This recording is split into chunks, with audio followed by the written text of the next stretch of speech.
രാത്രിയിലെ ഭക്ഷണക്രമവും രാത്രിയിലെ ഉറക്കവും.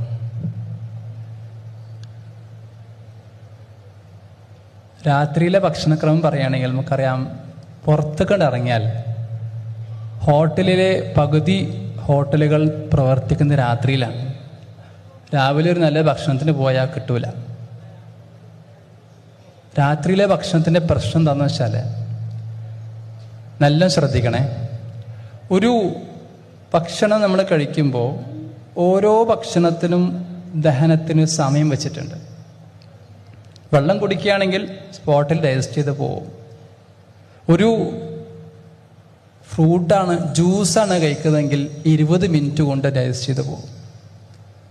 ഒരു പഴവർഗ്ഗമോ അല്ലെങ്കിൽ ഒരു വെജിറ്റബിൾ ആണ് ഫ്രഷായിട്ടോ സലാഡായിട്ടോ കഴിക്കുന്നത് 40 മിനിറ്റ് കൊണ്ട് ദഹിക്കും.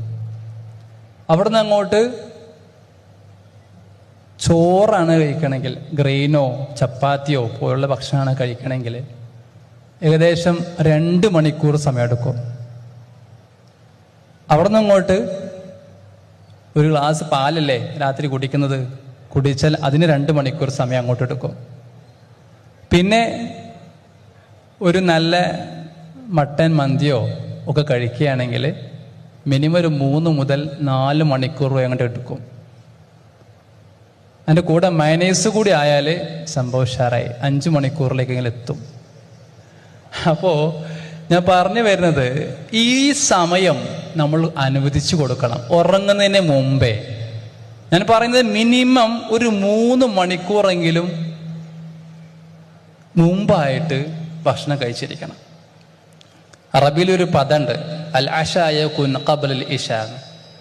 അതായത് അൽ അഷാച്ച ഡിന്നർ, രാത്രി ഭക്ഷണം എപ്പോഴും ഇഷാക്ക് മുമ്പായിരിക്കണം എന്നുള്ളതാണ്. അപ്പോൾ പറഞ്ഞു വരുന്ന വിഷയം എന്താണെന്ന് വെച്ചാൽ, നമ്മൾ രാത്രി കഴിക്കുന്ന ഭക്ഷണം ഏറ്റവും ലഘുവായ ഭക്ഷണമാണ് കഴിക്കേണ്ടത്. ഏറ്റവും ദഹിക്കാൻ എളുപ്പമുള്ള ഭക്ഷണം കഴിക്കുക എന്നുള്ളതാണ്. അതിൽ ശ്രദ്ധിക്കേണ്ട ഒരു കാര്യം എന്താണെന്ന് വെച്ചാൽ, നമ്മൾ എപ്പോഴും ഒരു ഹെവി മീല് കഴിക്കുന്ന സമയത്ത് നമ്മൾ എന്താ ചെയ്യുക?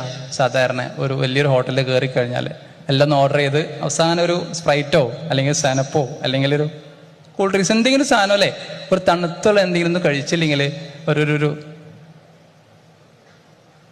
പൂർത്തിയാവാത്ത പോലെ തോന്നും അല്ലേ. അവിടെ പ്രശ്നം സംഭവിക്കുന്നത് എന്താണെന്ന് വെച്ചാൽ, നമ്മളൊരു ഹെവി ആയിട്ടുള്ളൊരു ഫാറ്റി ആയിട്ടുള്ളൊരു ഓയിലി ഫുഡ് കഴിച്ചിട്ട് ഒരു നല്ല തണുത്ത പാനീയം കഴിക്കുന്നതോട് കൂടി അതിൻ്റെ ദഹനത്തിൻ്റെ സമയം വീണ്ടും വർദ്ധിക്കുകയാണ്. മാത്രമല്ല, ഫാറ്റ് എന്ന് പറയുന്നത് കണ്ടന്റ് ദഹിപ്പിച്ചെടുക്കാൻ ചുടുവെള്ളം പോലുള്ള ഏറ്റവും നല്ല ചൂടായിട്ടുള്ള പാനീയം കഴിക്കേണ്ടത്. ഏറ്റവും നല്ലത് ചായ കുടിക്കാം, അല്ലെങ്കിൽ ചുടുവെള്ളം കഴിക്കാം, അല്ലെങ്കിൽ നല്ല സാധാരണ നമ്മൾ അതിന് പറയാറുള്ളത്, ഞാനൊരു ആയുർവേദ ഡോക്ടറാണ്, ആ നിലക്ക് നമ്മൾ പറയാറുള്ളത് എപ്പോഴും നല്ല ചുക്കും മല്ലിയും നിറഞ്ഞൊരു കോമ്പിനേഷനുണ്ട്. അസാധ്യ കോമ്പിനേഷനാണ്. ചുക്കും മല്ലി എന്ന് പറഞ്ഞാൽ നോട്ട് ചെയ്ത് വെക്കണം, ഒരു 10 ഗ്രാം ചുക്കും 20 ഗ്രാം മല്ലിയും 1 ലിറ്റർ വെള്ളത്തിലേക്ക് അങ്ങോട്ട് കലക്കിയിട്ട് ശരിക്കും ചൂടാക്കിയിട്ട് തിളപ്പിച്ച് കുടിച്ചു കഴിഞ്ഞാൽ ഈ പറയുന്ന ഈ ഭക്ഷണം കൊണ്ടുണ്ടാകാവുന്ന അസിഡിറ്റി വരുന്നത് GRD എന്ന് പറയും. അതായത് പുളിച്ച് തകട്ടൽ പോലുള്ള കണ്ടീഷൻസിനൊക്കെ നന്നായിട്ട് നമുക്ക് പരിഹാരം കാണാൻ പറ്റും. മാത്രമല്ല, ഞാനീ പറഞ്ഞ 3 മണിക്കൂർ എന്ന് പറഞ്ഞതിലും നിങ്ങൾ ഉറങ്ങുന്ന സമയമുണ്ടല്ലോ, അതും വളരെ പ്രധാനമാണ്. ഇപ്പോൾ നേരത്തെ സൂചിപ്പിച്ചല്ലോ, ഉറക്കം വളരെ പ്രധാനമാണ്. ഉറക്കത്തിൻ്റെ കാര്യം പറയുമ്പോൾ ശ്രദ്ധിക്കേണ്ടത്, നമ്മൾ ഉറങ്ങുന്ന സമയം, ഇപ്പോൾ പ്രത്യേകത എന്ന് വെച്ചാൽ ഈ പ്രൊഫഷണൽസ് ആയതുകൊണ്ട് തന്നെ നിങ്ങൾക്ക് നൈറ്റ് സ്റ്റഡി ഒരുപാട് എടുക്കുന്ന ആളുകളായിരിക്കും. രാത്രിയിലാണ് എല്ലാ പരിപാടിയും കഴിഞ്ഞ് സ്വസ്ഥമായി 10 മണിക്കോ 11 മണിക്കോ ഇരുന്നങ്ങോട്ട് പഠിച്ചു തീർക്കാം എന്ന് വിചാരിക്കുന്ന ആളുകളുണ്ടാവും.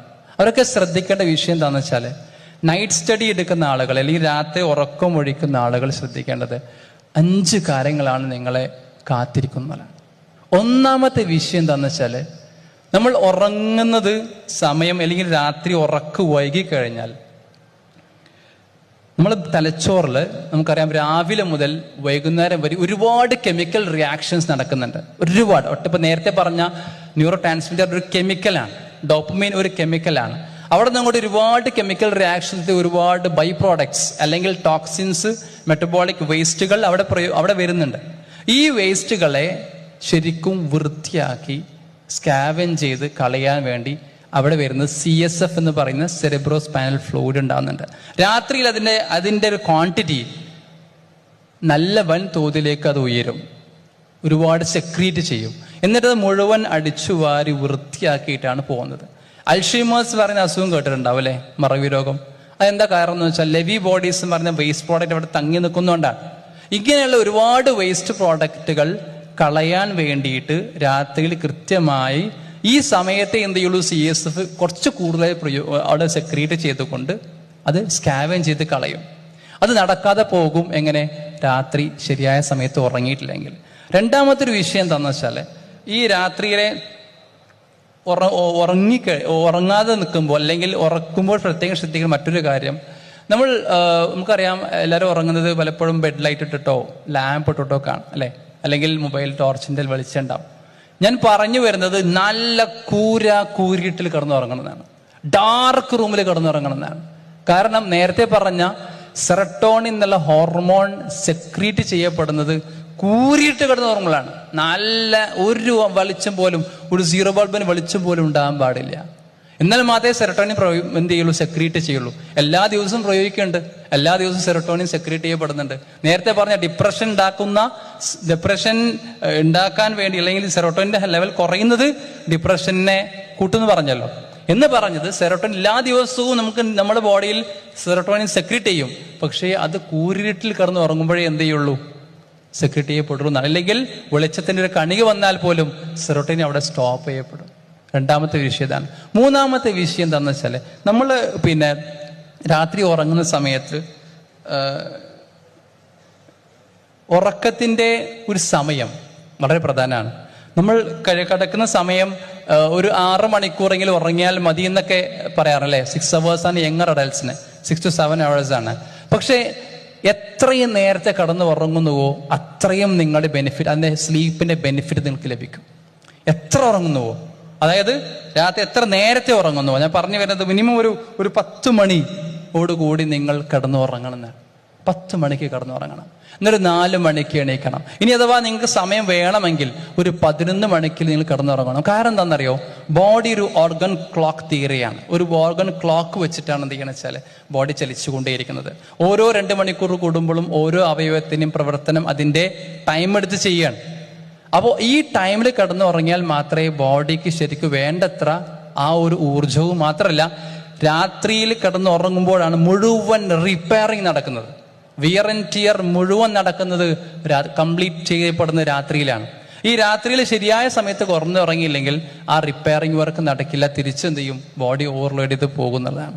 മറ്റൊരു കാര്യത്തിന് ശ്രദ്ധിക്കാനുള്ള വിഷയം, നമ്മൾ രാത്രിയിൽ കൃത്യസമയത്ത് ഉറങ്ങിയിട്ടില്ലെങ്കിൽ കാൽസിഫിക്കേഷൻ ഉണ്ടാവും. ആർട്ടറീസിൽ ഒരുപാട് കാൽസിഫിക്കേഷൻ, നമ്മുടെ ഹാർട്ടിലെ ഭിത്തികളിൽ കാൽസിഫിക്കേഷൻ ഫോമായിട്ട് ഹാർട്ട് അറ്റാക്കിലേക്ക് പോകാൻ ഇത് ഒരു അവസ്ഥയിലേക്ക് എത്തുന്നുള്ളതാണ്. മറ്റൊരു വിഷയം എന്താ വെച്ചാൽ, രാത്രി നൈറ്റ് സ്റ്റഡി പറയുമ്പോൾ ഞാൻ പറഞ്ഞു, നമ്മളൊക്കെ പഠിക്കുന്നത് എന്തിനാണ്, ഇത് തലേ കയറ്റി വെക്കാനല്ലേ. പക്ഷെ രാത്രിയിൽ ശരിയായ രീതിയിൽ ഉറങ്ങാത്ത ഒരാൾക്ക് മെമ്മറി ഇമ്പയർമെന്റ് ഉണ്ടാവുന്നതാണ്. അതായത് നമ്മൾ പഠിക്കുന്ന രാവിലെ മുതൽ വൈകുന്നേരം വരെ പഠിച്ചൊരു വിഷയം രാത്രിയിലാണ് ശരിക്കും കൺവേർട്ട് ചെയ്യപ്പെടുന്നത്. ഒരു ടെമ്പററി മെമ്മറിയിലായിരിക്കും ഇത് സ്റ്റോർ ചെയ്യപ്പെടുക. ഇത് നേരെ പെർമനന്റ് മെമ്മറിക്ക് ഷിഫ്റ്റ് ചെയ്യുന്നത്, ഈ മേക്ക് ഷിഫ്റ്റ് നടക്കുന്നത് രാത്രിയിലാണ്. കൃത്യമായ സമയത്ത് രാത്രി ഉറങ്ങിയിട്ടില്ല എങ്കിൽ ഈ മേക്ക് ഷിഫ്റ്റ് നടക്കില്ല. ആ മേക്ക് ഷിഫ്റ്റ് നടക്കാത്തതുകൊണ്ട് എന്താവും, മെമ്മറി ഈ പറയുന്ന സംഗതി നെക്സ്റ്റ് പ്രത്യേക ദിവസത്തേക്ക് എന്ത് ചെയ്യില്ല, സ്റ്റോർ ചെയ്യപ്പെടാത്ത അവസ്ഥ വരും. ഇത് മറ്റൊരു കാര്യമാണ്. ഞാൻ പറഞ്ഞു വരുന്നത് ഈ രീതിയിൽ മൊത്തത്തിൽ എന്ത് ചെയ്യണമെന്ന് വെച്ചാൽ ഉറക്കൻ്റെ വിഷയത്തിൽ പ്രത്യേക ശ്രദ്ധ. അവസാനമായി പറയാനുള്ള വിഷയം എന്താണെന്ന് വെച്ചാൽ, നമ്മൾ ഈ ഉറക്കം ശരിയായ രൂപത്തിൽ വന്നിട്ടില്ല എങ്കിൽ 2 ഹോർമോണുകൾ സെക്രീറ്റ് ചെയ്യപ്പെടും. അതായത് നമ്മുടെ ബോഡീനെ സമതുലാവസ്ഥ നിർത്തുന്നത് 2 ഹോർമോണുകളാണ്. ഒന്ന് ഗ്രലിൻ എന്ന ഹോർമോൺ, ലെപ്റ്റിൻ എന്ന ഹോർമോൺ. ഗ്രലിൻ എന്ന ഹോർമോൺ എന്ന് പറയുന്നത് ഒരു ഹങ്കർ ഹോർമോണാണ്. നമ്മൾ ഭക്ഷണം കഴിക്കാൻ വേണ്ടി നമ്മുടെ ശരീരത്തിൽ ഉൽപ്പാദിക്കപ്പെടുന്ന ഹോർമോണാണ് ഗ്രലിൻ ഹോർമോൺ. ലെപ്റ്റിൻ എന്ന് പറയുന്നത് ഭക്ഷണം കഴിച്ചു കഴിഞ്ഞാൽ പിന്നെ ഒരു സാറ്റിസ്ഫൈങ് ഹോർമോണാണ്. അതായത് ഇനി മതി, വേണ്ട, നിർത്താമെന്ന് പറഞ്ഞ് മനസ്സിലേക്ക് അല്ലെങ്കിൽ ശരീരത്തിലേക്ക് ആ മെസ്സേജ് പാസ് ചെയ്യുന്നത് ലെപ്റ്റിന്റെ ഹോർമോൺ സെക്രീറ്റ് ചെയ്യുമ്പോഴാണ്. ഇവിടെ സംഭവിക്കുന്നത് എന്താണെന്നറിയോ, രാത്രി ശരിയായ സമയത്ത് ഉറങ്ങിയിട്ടില്ലെങ്കിൽ ഗ്രലിൻ ഹോർമോൺ വളരെ കൂടുതലായിട്ട് സെക്രീറ്റ് ചെയ്യപ്പെടും. അപ്പോൾ അതുകൊണ്ട് രാത്രി ശരിയായി ഉറങ്ങാത്ത ആളുകൾക്ക് എപ്പോഴും വിശക്കുന്നൊരവസ്ഥ ഉണ്ടാവുകയും ചെയ്യും, നന്നായിട്ട് ഭക്ഷണം കഴിക്കുകയും ചെയ്യും. വീണ്ടും വീണ്ടും ഇത് കഴിക്കുന്നതോടുകൂടി ഒരുപാട് മെറ്റബോളിക് ഡിസോർഡറിലേക്ക് കടന്നേക്കാം. അതുകൊണ്ട് തന്നെ നമ്മൾ ഉറക്ക്, സമയത്തിലുള്ള ഭക്ഷണം അത് കൃത്യമായി പാലിക്കുക.